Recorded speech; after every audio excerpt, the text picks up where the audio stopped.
பாளையங்கோட்டை சட்டமன்ற தொகுதியில் போட்டியிடும் மதசார்பற்ற முற்போக்கு கூட்டணி திமுக வேட்பாளர் மு. அப்துல் வஹாப்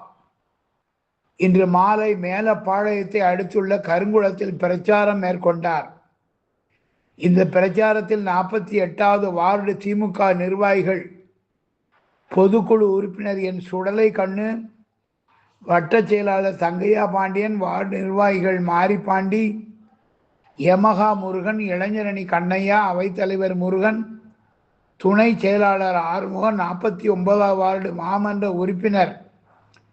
அலிஷேக் மன்சூர், பிரதிநிதிகள் முத்துப்பாண்டி, காந்தி, கண்ணையா,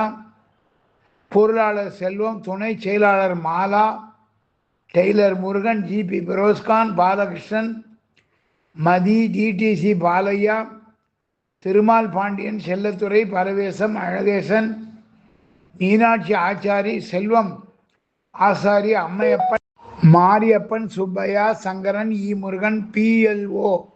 ராமன், பிஎல்ஓ கனி, பிஎல்ஓ சிவன் பாண்டி,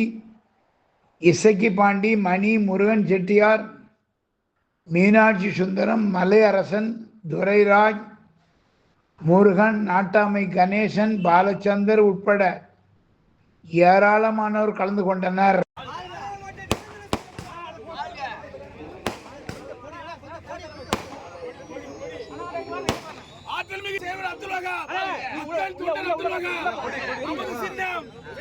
வெற்றியின் சின்னம், நமது சின்னம், வெற்றியின் சின்னம், ஆட்சி அமைக்கும் சின்னம், ஆட்சி அமைக்கும் சின்னம், வெற்றியின் சின்னம், மாண்புமிகு அப்துல் வஹாப் வருங்கால அமைச்சர் நமது பேருந்து குறுக்களை கேட்கின்றார்கள். வரலாற்று சிறப்புமிக்க நிமர வைக்கும் நெல்லை தீவைக்கு